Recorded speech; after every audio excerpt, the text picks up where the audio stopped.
Kim Chu, nakatanggap na ng formal na imbitasyon sa pagkapanalo sa Seoul International Drama Award. Manager ni Ren Escanio ang napabalitaang secret girlfriend ni Paolo Avellino, umalma na sa pambabatikos ng mga fans ng Kim Pao. Paolo Avellino, nag-jogging mag-isa sa Florida, US. Tara, pag-usapan natin muli ang mga detalye sa update na ito.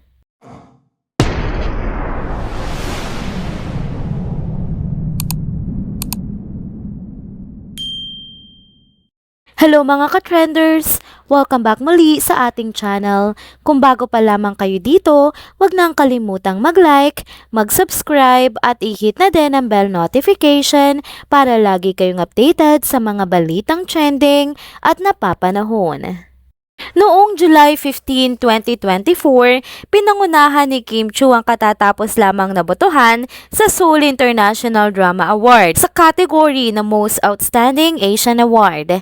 Kahapon naman, nakatanggap na siya ng opisyal na imbitasyon mula sa naturang award organization at kumpirmado na nga ang kanyang pagpunta sa Korea bilang representative ng Pilipinas at upang tanggapin din ang parangal na ipagkakaloob sa kanya ng nasabing award organization. Kasabay nga nito ay ang pagbuhos ng mga pagbati mula sa kanyang mga kaibigan sa industriya at maging ng kanyang mga tagahanga. Muli namang pinatunayan ng Star Magic family ang kanilang suporta sa aktres sa pamamagitan ng pagbibigay ng bulaklak sa dalaga at pagpapahayag ng kanilang kasiyahan para sa aktres. Pinahayag din ng Star Magic Management ang kanilang pagka-proud sa kanilang homegrown talent na ito. Hindi rin naman nagpahuli ang aktres sa pagpapasalamat sa lahat ng sumuporta sa kanya. Sa kanyang Instagram post, ibinahagi ni Kim Chu ang kanyang labis na pasasalamat sa Seoul Drama Awards 2024, pati na rin sa ABS-CBN at Dreamscape at higit sa lahat sa kanyang mga tapat na tagahanga. Ito nga ang buong pahayag niya sa kanyang Instagram post. I got the news today. I am lost for words. Beyond thankful, grateful, and extremely happy. I can't believe this is happening. Thank you to #Seoul Drama Awards 2024. Thank you ABS-CBN at Dreamscape, and most especially to my lovely supporters for all the unconditional love, support, time, effort, and much more. I am very lucky to have you all behind and beside me. Thank you for making this possible. My heart is full. Maraming salamat po. Korea, here I come. Sa South Ha, Hihi, at Seoul Drama Awards. Philippines represent. #forever grateful, #deceit, #linlang, #Juliana made it to Korea. Sa mga pangyayaring ito, lalong pinatibay nga ni Kim Chu ang kanyang marka bilang isang dekalidad na artista at isang mabuting representative ng Pilipinas sa international stage. Sumunod naman na update natin ngayon ay ang naging panayam nga kay Astor Amoyo na manager ni Ren Escanio. Nagkaroon ng matinding reaksyon ng manager ni Ren Escanio ang napabalitaan ngang secret girlfriend ni Paolo Avellino sa mga pangbabash ng mga tagahanga ni na Kim Chu at Paolo Avellino. Ayon sa ulat, inutusan di umano nito si Paolo Avellino na linisin ang pangalan ni Ren Escanio upang maibsan nga ang matinding pambabatikos na natatanggap ng aktres. Sa isang panayam, inamin ng manager ni Ren Escanio na si Astor Amoyo na umiiyak na nga daw ang kanyang talent dahil sa walang humpay na pambabatikos mula sa mga Kim Pao fans. Anya, hindi na umano makayanan ng aktres ang mga masasakit na salita at paratang na ipinupukol sa kanya. Dagdag pa ni Astor, bilang isang tumatayong pangalawang ina ni Ren, masakit para sa kanya na makita ang kanyang alaga na nasasaktan. Ipinagdiinan din ng nasabing manager na walang katotohanan ang mga binabatong akusasyon ng mga Kim Pao fans kay Ren Escanio. Ayon pa sa kanya, ang mga ito ay pawang mga kasinungalingan at gawa-gawa lamang. Hinikayat niya ang publiko na kilalanin muna si Ren bago ito husgahan, lalo na't wala namang katibayan na may relasyon nga sina Ren at Paolo. Sa kabila nga ng mga negatibong komento, naniniwala si Aster Amoyo na may karapatan si Ren Escanio na protektahan ang kanyang sarili at ang kanyang dignidad. Dagdag pa niya, hindi dahil may lumalabas sa chismis ay totoo na ito. Sana naman ay bigyan natin ng respeto at privacy ang bawat isa, lalo na sa mga artistang patuloy na nagpapasaya sa atin. Ang panawagan ngang ito ng manager ni Ren Escanio ay isang pagsamo na sana'y matigil na ang mga walang basehang bashing at panghuhusga. Anya, bilang isang manager, responsibilidad kong protektahan si Ren hindi lamang sa kanyang karera, kundi pati na rin sa kanyang emotional na kalagayan. Sana ay magkaisa tayong lahat para sa kapakanan ng bawat isa. Ang huling update naman natin ngayon para sa video na ito ay ang recent IG story ni Paolo Avellino. Kahit nga nasa Florida na si Paolo Avellino, hindi niya pinababayaan ang kanyang pangangatawan at patuloy pa rin siya sa kanyang hilig sa pagtakbo.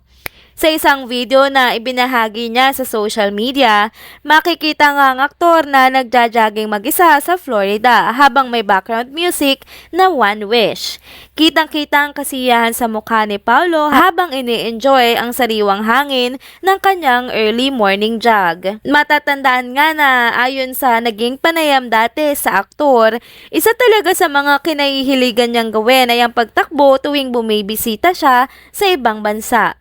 Sabi niya ay ito ang isa sa mga paraan niya upang mas makilala ang mga bagong lugar na kanyang napupuntahan.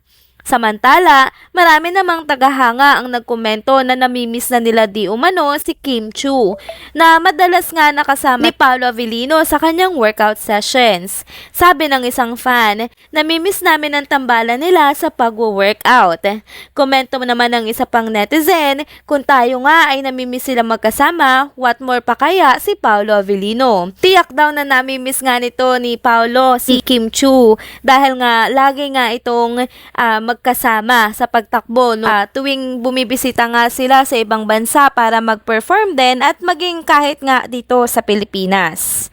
Ang mga tagahanga ay lalo pang natuwa ng mabalitaan na susunod na di umano si Kim Chiu kay Paolo Avellino sa Amerika.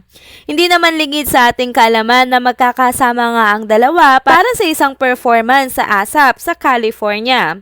Marami ang excited sa kanilang muling pagsasama sa entablado at inaabangan na rin kung magpo-post ba sila muli ng bagong workout video or pagtakbo habang sila nga ay nasa Amerika. Sa kabila naman ng mga chismis at intriga, nananatiling dedicated pa rin si Paolo Avellino sa kanyang fitness routine at sa kanyang trabaho. Patuloy siyang nagbibigay inspirasyon sa kanyang mga fans, hindi lamang sa kanyang mga proyekto kundi pati na rin sa kanyang healthy lifestyle. Bago naman matapos ang video na ito, balikan naman natin muli at basahin ang mga komento na iniwan nyo sa mga nakaraang content na nai-upload natin sa channel na ito. Komento ni Felicine Cyril, bilang love team lang sila at nagmamahal sila bilang kaibigan na nagsusupport sa isa't isa at very professional sila at walang namamagitan sa kanila na iba at focus lang sila sa kanilang karera sa showbiz at huwag niyong bigyan ng ibang kahulugan ang mga ginagawa nila.